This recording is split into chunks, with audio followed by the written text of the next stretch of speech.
Senhoras e senhores, boa noite. Meus amigos, há 2 semanas atrás, a Lara, querida, nossa neta, nos convida e nos convoca para nessa noite estar aqui conversando com vocês sobre um assunto de interesse da sua turma, de alguns professores e, por que não dizer, também nosso. Falar sobre empreendedorismo, o papel do empreendedor nas empresas, o aspecto teórico e prático. Eu queria dizer para vocês de início que eu sempre acreditei que empreendedor não é aquele que somente cria uma empresa, que funda uma companhia. Não. Empreendedor é todo aquele que dentro das empresas, às vezes no anonimato, cria, muda processos de empreendedorismo para melhorar os processos em gerais da empresa. Não é empreendedor aquele colaborador, aquele gerente, aquele funcionário que ao chegar na recepção da empresa, coloca ali o seu coração e o seu cérebro. Significando com isso que ele entra um pouco autômato, sem estar impregnado com o espírito de renovação, de mudança e de descoberta. Se nós pudéssemos, por um milagre, penetrar dentro das empresas, nós certamente iríamos descobrir tantos empreendedores em cada setor, em cada departamento. Eu gostaria também de aproveitar esse momento para agradecer os colegas da Lara, a diretoria da PUC e os professores da PUC que também manifestaram e apoiaram o convite para eu estar aqui nessa noite. Eu queria dizer que eu estou aqui só para ensinar. Eu estou aqui para ensinar um pouco, mas certamente, convivendo com os senhores e as senhoras, nós vamos aprender muito mais. Um pouco da nossa história. Eu nasci em Santana de Pirapama, pequena cidade próxima a Curvelo, Diamantina e ao Cerro. Meu avô paterno chamava-se Antônio José Sabino, nome que estava registrado no cartório. O nome de meu pai certo seria então Pedro José Sabino. Mas na hora de fazer o registro de meu pai, o escrivão do cartório de Pirapama convenceu meu avô de que deveria trocar o Sabino por um nome mais moderno, mais bonito, e colocou Pedro José da Silva. Trocou o Sabino pelo Silva. Por que ele fazia tanta questão do Silva? Ele era descendente direto da Chica da Silva, aquela mulher mito de Diamantina, que tinha um poder enorme em toda a região. Mas o sobrenome Sabino ficou mais ou menos consagrado e todas as pessoas eram chamadas, os filhos e cunhados passaram a chamar teu sobrenome de Sabino. A estrada asfaltada que liga Baldim a Santana do Riacho, feita pelo nosso filho Renato Salvador.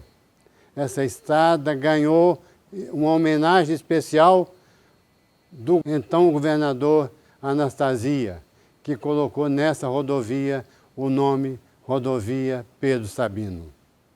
A família de minha mãe, Maria Salvador Silva, vinha de Dom Joaquim, cidade próxima ao Cerro.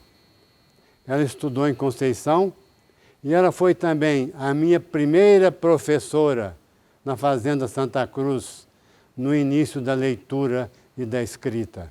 Teodomiro Diniz, grande empresário e líder moderno, afirmava sempre: Pedro Sabino era o homem mais inteligente e empreendedor que ele conhecera em toda a sua vida. A primeira esposa de meu pai, Amável, morreu no parto. Nascera Corina, e ele se casou novamente com a cunhada Lilia, e tiveram 7 filhos. O mesmo aconteceu com os pais de Norma. Que grande coincidência, né? Primeiro parto de Maria Pia, nasceu Norma, em Feira de Santana, na Bahia. E a mesma história também se repetiria. Maria Pia morreu no puerpério. Armando, pai de Norma, volta viúvo a Januária e também se casou com a cunhada Julieta. Creio que as histórias dessas mortes, tão próximas, podem ter certamente influenciado minha decisão de ser ginecologista e obstetra. Em 1935, meu pai, comerciante em Pirapama, fecha o armazém e se muda com a família para a fazenda Santa Cruz, que ele comprara em Baldim. Aos 7 anos, minha primeira paixão, conhecer, ouvir e acompanhar deslumbrado uma banda de música numa Semana Santa pelas ruas de Baldim. Essa paixão me estimularia mais tarde, no Colégio Dom Bosco, a pleitear fazer parte da banda de música daquele colégio. Nossos pais decidem nos enviar, eu e meu irmão Geraldo, eu com 12 anos, Geraldo com 11, para o Colégio Dom Bosco, em Cachoeira do Campo. Em Minas Gerais, havia 2 colégios caracterizados pela rigidez da disciplina e a qualidade do ensino, o Dom Bosco e o Caraça. Em Belo Horizonte, toda família que tivesse jovens problemáticos, indisciplinados, viciados, difíceis, afastados do bom caminho, que não gostavam de estudar, eram cognominados Juventude Transviada, JT. Eles tinham um problema nas mãos. E a solução qual era? Enviar esse filho para o Dom Bosco ou para o Caraça. Surgiu então um problema. Nós somos colocados no meio de um grupo de juventude transviada, nós puros, ingênuos, bobos, eu e Geraldo, e no meio daquela turma da pesada. Vocês já imaginaram o tanto de bullying que nós sofremos? Vocês já podem imaginar quanta luta nós tivemos, quanta briga nós tivemos, mas por outro lado também, essas brigas e essas lutas nos prepararam para as lutas e brigas que nós teríamos pela vida fora. Lembro e recordo também que eu possuía uma grande energia vital. Eu era incansável, no esporte, uma disposição invejável, energia total, que se destacava principalmente após a segunda metade dos jogos, quando os concorrentes já estavam pregados, cansados, e eu levava vantagem. Outro dia, lá na Fazenda Confins, eu vi um menino de 9 anos, que eu estou vendo ele aqui agora. Cadê ele? Ele é o Miguel. Vem cá, Miguel, sobe aqui. Esse Miguel, depois de eu andar 8 quilômetros, eu estava deitado numa cama, lá, meio arredondada. Ele chegou perto de mim e falou assim: doutor Salvador, eu posso deitar aqui com o senhor? Eu falei: pois não. Ele é filho do doutor Rodrigo Farnetano e da doutora Sandra, gente. Aí nós começamos a conversar, a conversa demorou mais de 1 hora. E ele falou comigo que ele tinha um sonho de ser médico, do Hospital Mater Dei. E ser o quê? Qual a especialidade? Eu quero ser ortopedista. Você quer encarnar a perna, né? Mais ou menos? Quando um rapaz casa com uma moça muito rica, ele encana a perna, né? Hein? Não sei. Não sabe? Não sei. Não, isso aí você não tem que saber mesmo. Tá bom, obrigado. Fica aqui, ó. O sonho de ser médico era e foi sempre um estímulo para estudar, crescer e lutar. No Colégio Dom Bosco, ouvíamos várias vezes a história do padre Antônio Vieira, grande escritor e o maior orador sacro da língua portuguesa. Ele, na infância, não conseguia aprender nada, mas, de repente, ele sente um estalo na cabeça. Em seguida, uma luz ilumina seu cérebro e ele se torna super inteligente.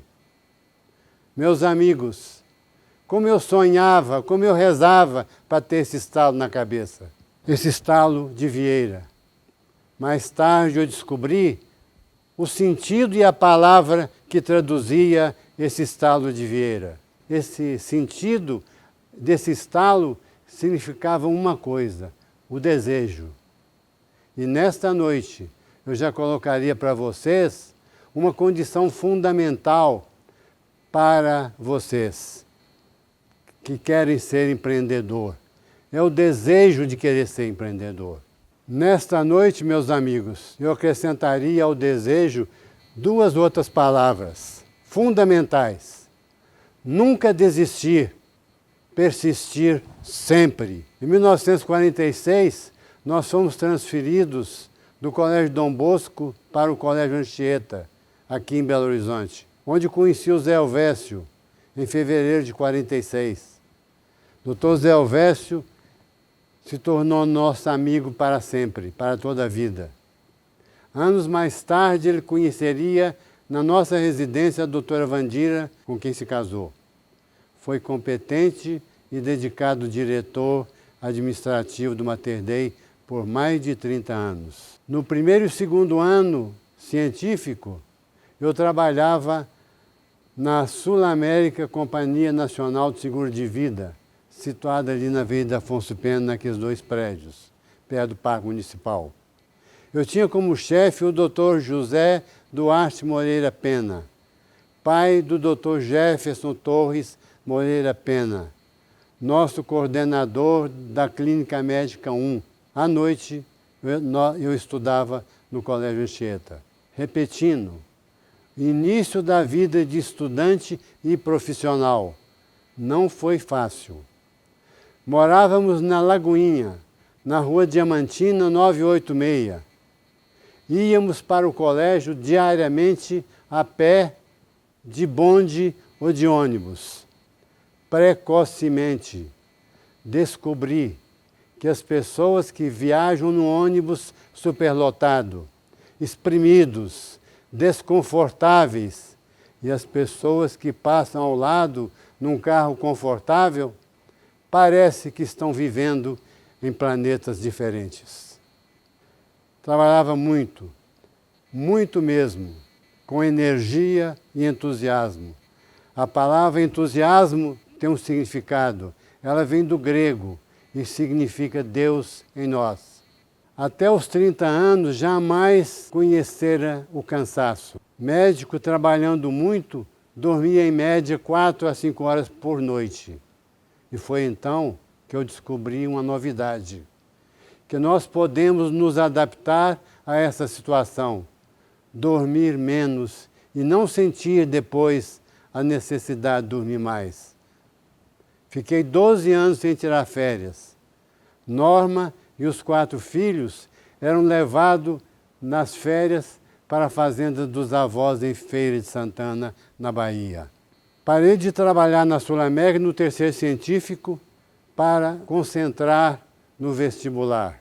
Para estudar, eu levantava diariamente às 3 horas da madrugada, junto com o colega e amigo José de Castro Abreu. Nós não fizemos cursinhos tão em comum hoje. Nós estudávamos sozinhos.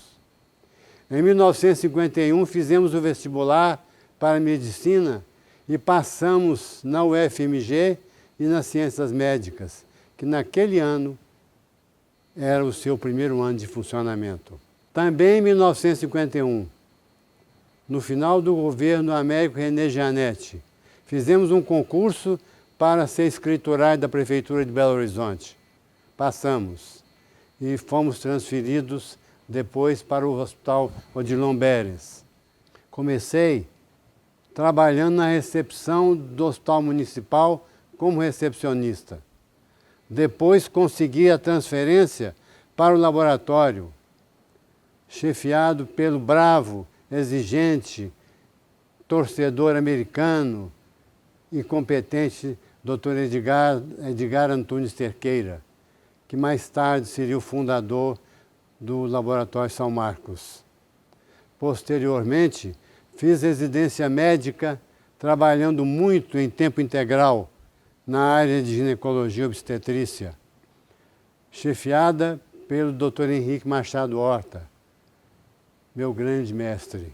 Naquela época, o Hospital Municipal tinha um grande movimento, muito maior do que hoje, porque além de atender os funcionários da prefeitura, também atingíamos um número enorme de indigentes que eram ali atendidos.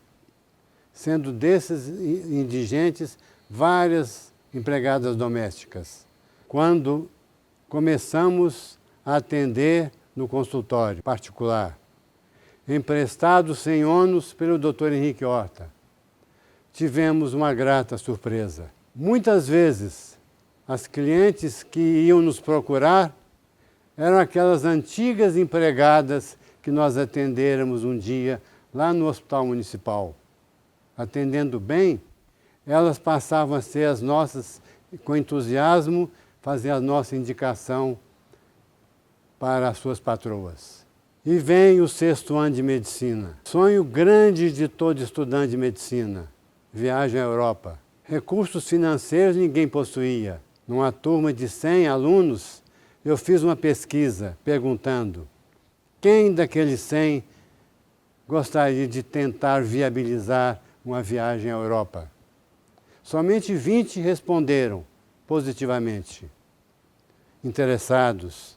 Daí a pergunta prática: o que fazermos para viabilizar esse sonho? Naquela época era comum fazer rifas. Nós planejamos então, sob a nossa coordenação, a compra de um automóvel Ford novo, importado, azul, 1956, 0 quilômetro, e fizemos um projeto de vender rifas dele. Todo final de semana, nós entrávamos nesse automóvel e íamos para as estâncias hidrominerais, no sul de Minas, e começávamos a vender bilhetes na praça principal. Norma, linda e querida, já era minha namorada. Foi passar férias em sua cidade, Feira de Santana, e lá pediu a seu pai que ajudasse ela a vender rifas desse carro. Numa manhã, ele tinha levado 200 bilhetes e vendeu todos os 200 bilhetes. E declarou, sorrindo, se tivesse 500 eu teria vendido. Ele tinha muito prestígio e era muito querido em Feira de Santana. A saída do Rio para a Europa foi no dia 6 de janeiro de 1956. Navio grande, enorme, acho que chamava Júlio César. Nós viajamos de 3ª classe nos porões do navio, que era mais barato. Pelas janelas, nós só víamos água e peixe. No navio, durante 19 dias, ida e volta, eu li os 10 volumes da história de civilização do Will Durant. Na Europa, viajamos 10.000 quilômetros de ônibus e eu acho que esse foi também um exemplo de empreendedorismo. Após conhecer as maravilhas da Europa, decidi também, após conhecer o luxo exagerado da Europa, decidi também conhecer o Vale do Jequitinhonha, região pobre de Minas Gerais. Pude comparar o grande progresso do desenvolvimento econômico, como já disse, do luxo exagerado da maravilhosa Europa, com o pobre contraste do nosso Vale do Jequitinhonha, subdesenvolvido, carente, desnutrido, contaminado por doenças endêmicas. Parece também, meus amigos, que eu tinha visitado 2 planetas diferentes, o Vale do Jequitinhonha e a Europa. Jovem médico, eu tinha alguns sonhos. Primeiro, descobrir a cura do câncer. Segundo, combater a dor no parto. Terceiro, construir um novo hospital em Belo Horizonte. Primeiro sonho, descobrir a cura do câncer do colo do útero. A cura do câncer do colo do útero é possível desde que haja um diagnóstico precoce. E esse diagnóstico precoce só acontece se nós usarmos a colposcopia e a colpostologia. Um colposcópio só tinha um em Belo Horizonte, do professor Alberto Henrique Rocha. O valor da compra de um colposcópio era de 50 mil cruzeiros. Naquela época tinha tanto cruzeiro, né? Eu fui ao Banco Gontijo, na Rua Caetés, famoso naquela época, tínhamos até conhecido na diretoria, e procuramos um empréstimo de 50 mil cruzeiros. Aquela resposta clássica, não estamos operando. O empréstimo foi negado. Depois, nós partimos, eu parti para um vizinho nosso, que era nosso amigo, o senhor Antônio de Matos, que tinha um armazém na Avenida Antônio Carlos, esquina da Rua Formiga. Contei emocionado minha história e ele, com empatia, me emprestou os 50 mil cruzeiros na hora. Comprei dólares com 50 mil cruzeiros e aproveitamos a viagem à Europa do amigo Zé Elvésio, em janeiro de 1957. Na Alemanha, ele pagou o colposcópio e o trouxe na bagagem pessoal de navio.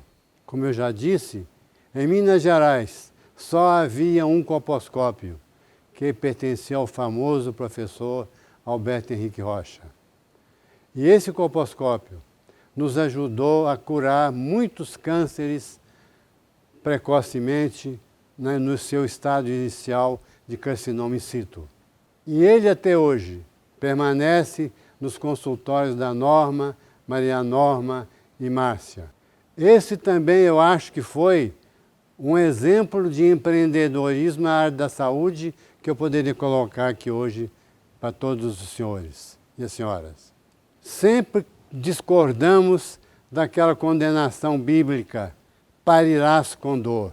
Sempre achava aquilo estranho. Por que a mulher tinha que sofrer na hora do parto? E sempre eu ficava preocupado com isso. E um dos sonhos era arranjar uma maneira de aliviar a dor no parto das clientes. Na viagem que nós fizemos à Europa, em 1956, descobri que em Paris, na maternidade dos metalúrgicos, havia um novo processo russo para aliviar as dores no parto, baseado nos reflexos condicionados do russo Pavlov. E também nos exercícios respiratórios que inibiam a córtex cerebral, o centro da dor. Visitei essa maternidade sozinho durante um dia inteiro. Quando voltei ao Brasil, começamos, Norma e eu, um trabalho experimental com as clientes do Dr. Henrique Horta e Marcelo Pirfo, que é avô da nossa oncologista destaque, doutora Cristina Pirfo. As aulas teóricas e práticas eram feitas no Hospital Vera Cruz. Nasci ali. O nosso tradicional curso do casal grávido, que existe até hoje, com aulas de puericultura, de anatomia e fisiologia do parto. E também nós acrescentávamos naquela época uma conferência sobre o papel da mulher no mundo de hoje.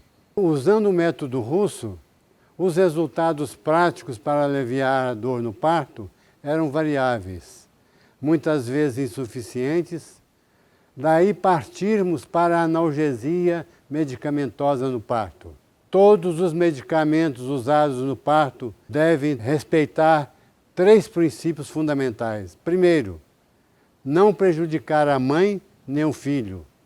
Segundo, não prejudicar também o trabalho de parto. Todos os medicamentos usados naquela época diminuíam as contrações uterinas e prolongava o trabalho de parto. Na anestesiologia havia um gás muito potente, o ciclopropano, muito eficiente e de ação rápida. Era usado com 10% de gás e 90% de oxigênio. Mas as contrações diminuíam, paralisavam o trabalho de parto. Nosso espírito empreendedor sugeriu que ligássemos concomitantemente na veia um soro glicosado isotônico ou soro fisiológico e que colocasse nesse soro uma ampola de um ocitóxico. O ocitóxico é aquele medicamento que faz o útero contrair. E aí as contrações voltaram. E aí foi um grande sucesso para aliviar a dor do parto. Nós passamos a receber colegas do Rio, São Paulo e de Salvador que vieram aqui a Belo Horizonte aprender como fazer analgesia no parto. Eu destaco um nome que era um professor catedrático no Rio de Janeiro, Paulo Belfort, que esteve aqui conosco, fez um estágio e depois se tornaria nosso amigo para a vida toda. Mas esse processo tinha um problema. Na hora que a criança nascia, a mãe estava dormindo, o que representava uma grande frustração para essa mãe. Continuando a pesquisar, tinha que achar uma maneira de resolver o problema. Então surgiu um novo exemplo de empreendedorismo. Um anestesista de Belo Horizonte, do Mater Dei, competente, ético, introduziu no Mater Dei e até no Brasil o uso da anestesia peridural para anestesia no parto. Ele está aqui presente, ó, Dr. José Elísio Correia Lima.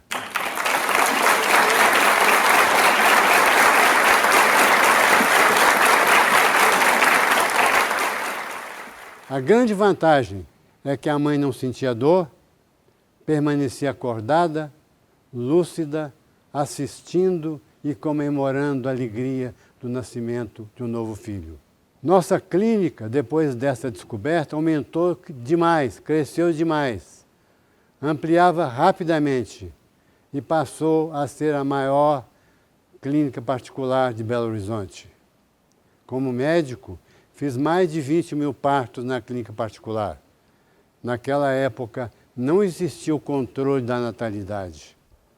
Quantas mães tiveram 8, 10, 12 filhos, o que hoje não acontece mais.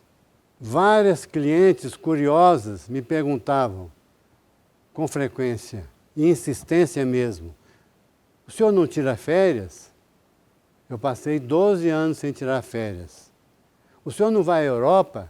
Decidi então comprar uma fazenda em Baldim e coloquei nela o nome Europa. Passei então a responder às clientes dizendo que eu agora fazia viagens rápidas para a Europa, de 15 em 15 dias. As clientes surpresas e admiradas, de que maneira, como, avião próprio, Concorde? Perguntavam admiradas. Eu respondia, condução própria. Respondia sério. E senti que elas passaram a me admirar mais ainda, a ter mais orgulho e admiração do seu médico, que viajava à Europa frequentemente de 15 em 15 dias. E a quase me colocar num pedestal.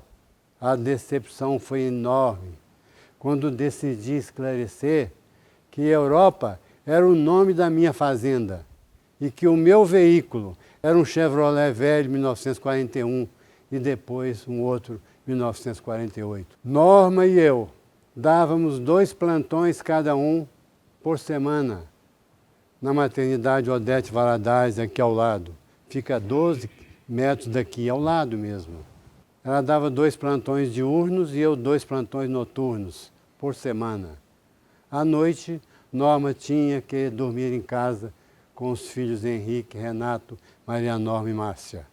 A Odete Valadares tinha uma média de 1.250 a 1.300 partos por mês. E vejam bem, naquela época, jamais imaginaríamos nem em sonho que, anos depois, nós iríamos construir aqui ao lado da Odete Valadares o Mater Dei número 3, o Mater Dei Contorno, onde estamos aqui hoje, nesse Mater Dei Contorno, nesse auditório. Jamais imaginávamos que um dia estaríamos aqui como nessa noite, diante desse auditório cheio com mais de 700 pessoas, pessoas simpáticas, amigas e companheiras. Meus amigos, todas as pessoas conscientes, lúcidas, precisam ler muito. Principalmente o médico, para atender e compreender bem as necessidades dos e das clientes. Todo médico deveria ter uma cultura geral humanística, ampla, que possibilitasse e possibilitará analisar, descobrir as características e as necessidades pessoais do cliente, com empatia e compaixão. Numa consulta, estejam certos. O médico avalia o seu cliente, mas também ele é avaliado por ele ou por ela. O médico precisa ter cultura geral ampla. Quanto maior, melhor. Sempre acreditei. Guardem bem isso. Sempre acreditei que aquele que só medicina sabe, nem medicina sabe. Frase do grande Guimarães Rosa, que formou aqui em Belo Horizonte como médico. Médico que nasceu perto de Pirapama, em Cordesburgo, que no seu livro Grande Sertão Veredas, eu relendo pela terceira vez esse livro, de repente aparece essa frase, quando a gente menos espera. Mestre não é quem sempre ensina, mas quem de repente aprende. Quanta sabedoria em poucas palavras.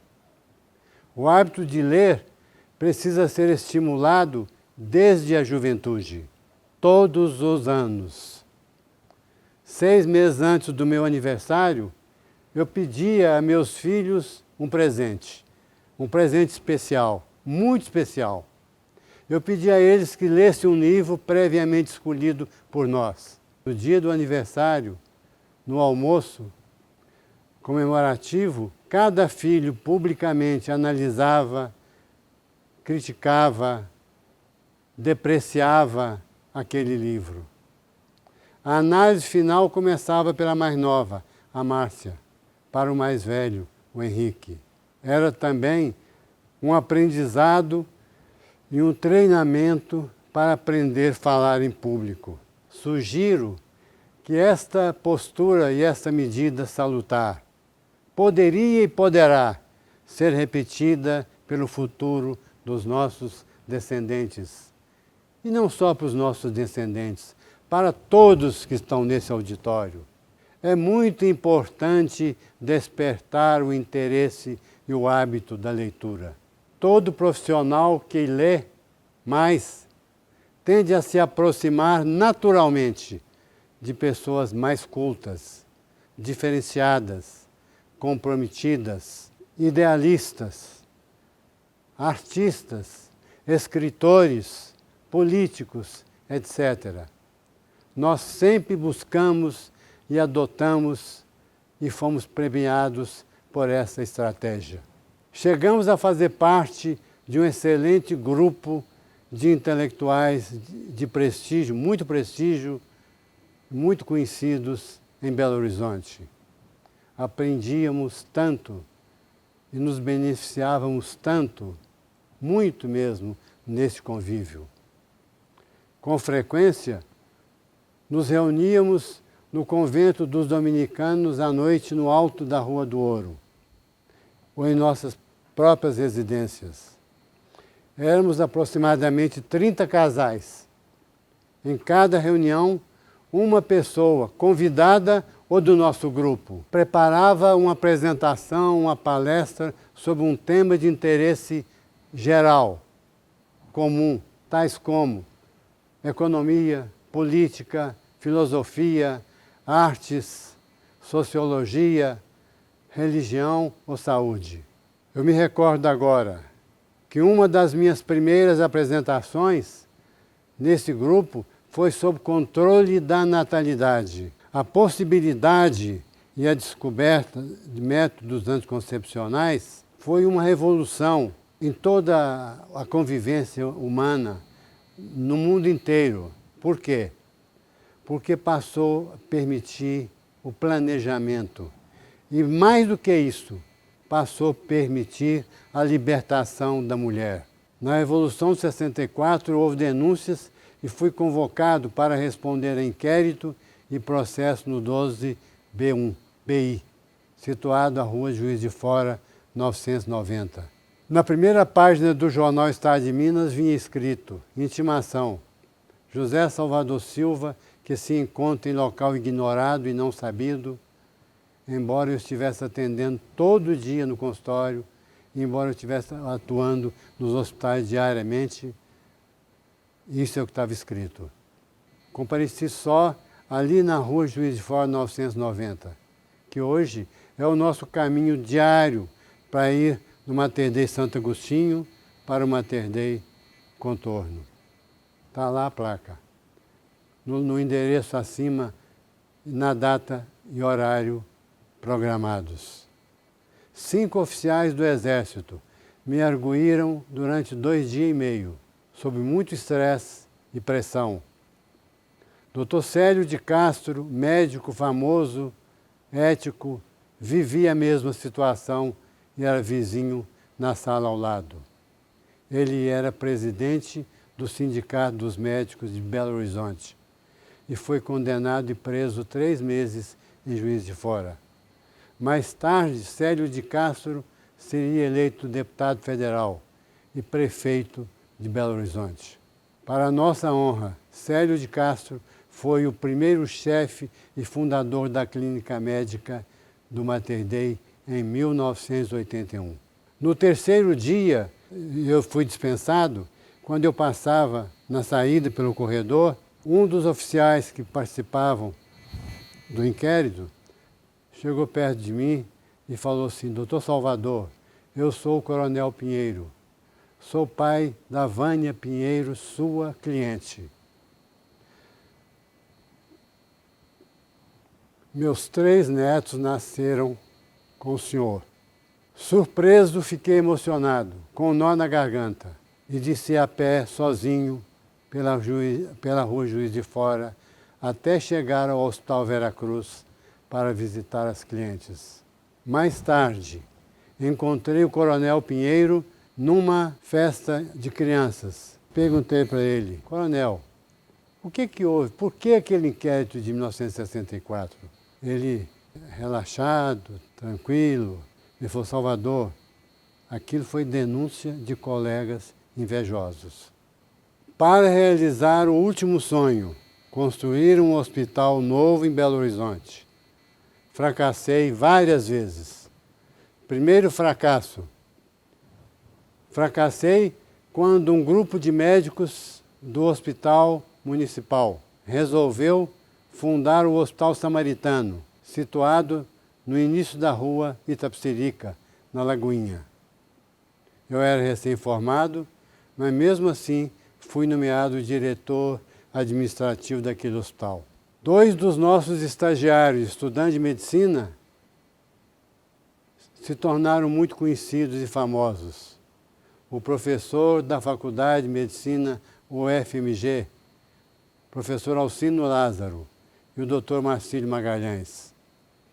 O professor Alcino Lázaro foi o primeiro cirurgião geral que operou no Mater Dei em 1980.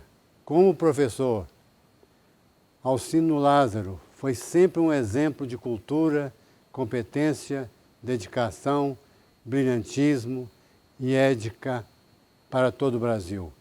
Segundo fracasso, fracassei mais tarde quando o Hospital Veracruz, foi colocado à venda. Planejamos, liderados pelo Dr. Henrique Horta, construir lá uma grande e moderna maternidade. Coordenei pessoalmente, procurando cada ginecologista e obstetra de Belo Horizonte para que eles fossem partícipes, para que eles participassem desse projeto. Tinha tudo para dar certo, tudo. A decisão sairia numa Assembleia Geral que foi feita na Associação Médica. Eu era recém-formado, muito jovem ainda, mas um respeitável e famoso sexagenário e tradicional chefe de clínica de um hospital tradicional de Belo Horizonte, levantou-se afirmando que construir um hospital era um péssimo negócio e que se alguém quisesse ganhar dinheiro fazendo aplicação e tendo lucros altos, que o procurasse na manhã seguinte, que ele estava à disposição para orientar qualquer pessoa.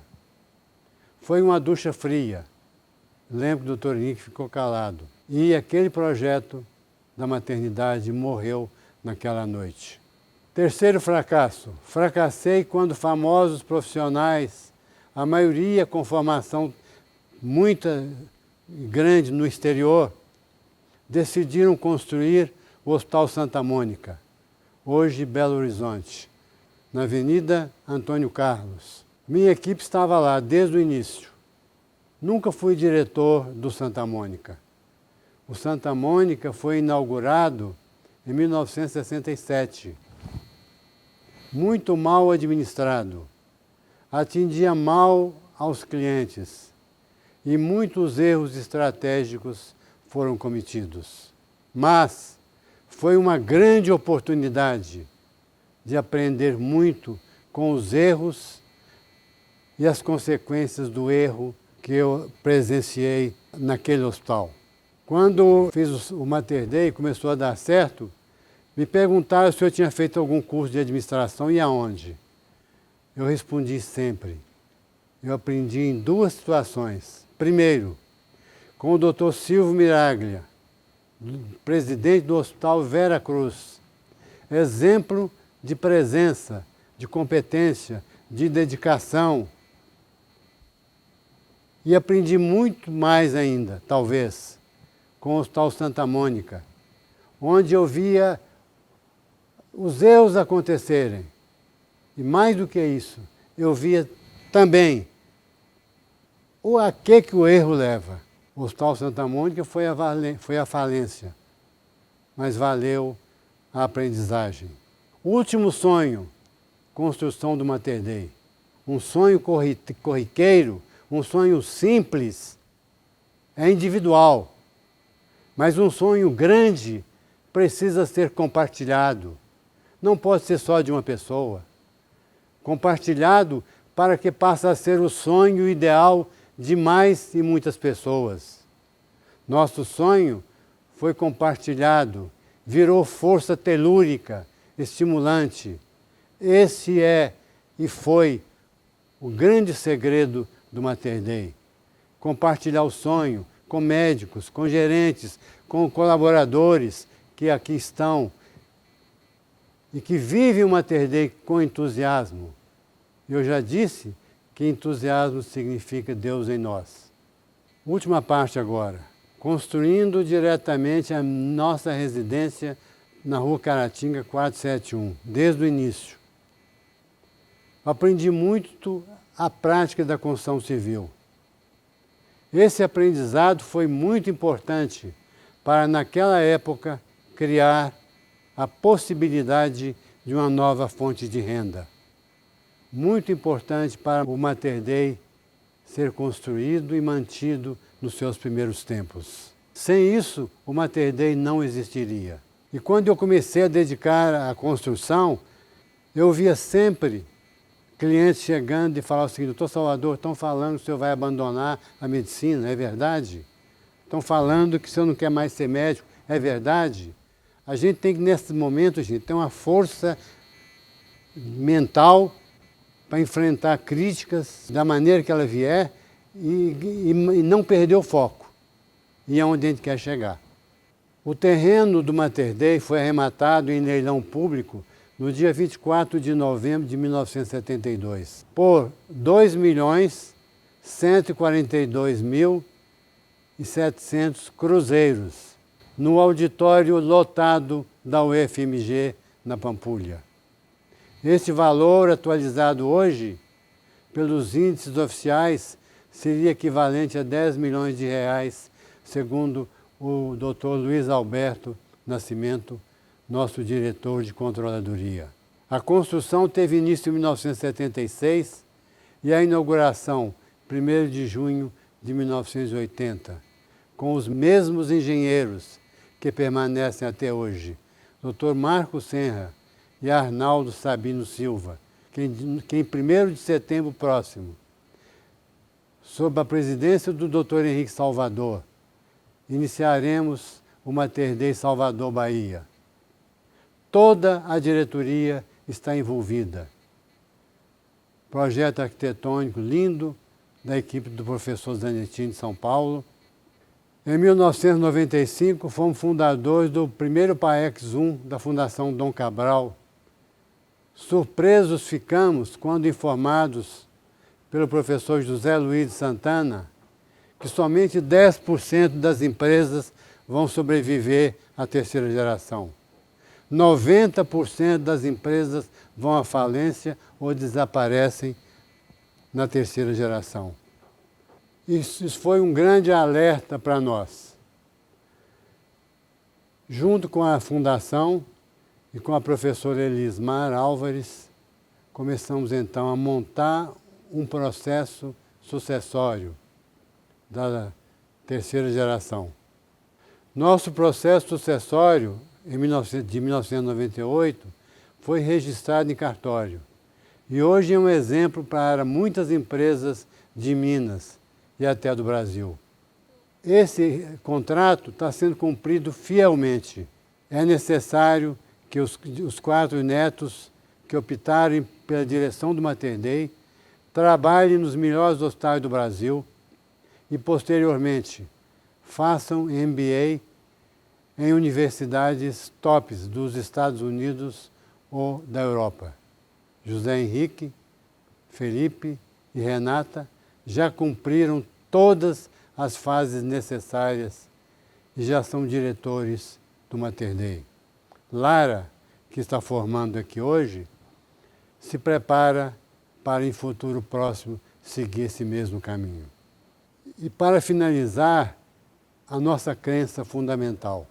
Quem é a pessoa mais importante dentro do Mater Dei? Não é o gerente, não é o diretor, não é o presidente do hospital ou do conselho. A pessoa mais importante no Mater Dei é o cliente. E agora, para terminar, e terminar mesmo, eu vou falar uma frase que eu criei num momento de muita ameaça, de muito estresse, de muita dificuldade, lá no auditório do Santa Mônica, quando se discutia se valeria ou não a pena construir o Mater Dei. A maioria achava que com uma inflação de 2.400% ao ano, o melhor seria aplicar no overnight. Eu fiquei lá atrás percebendo que o projeto Mater Dei parecia que ia morrer naquela hora. Eu levantei, subi no palco, não falei nada. E escrevi no quadro preto que estava lá: é preciso roubar uma parte da vida para dedicar aos sonhos, aos ideais e às realizações que não queremos que morram conosco.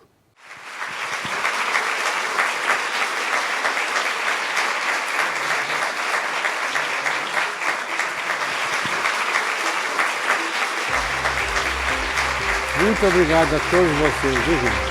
Uma boa noite.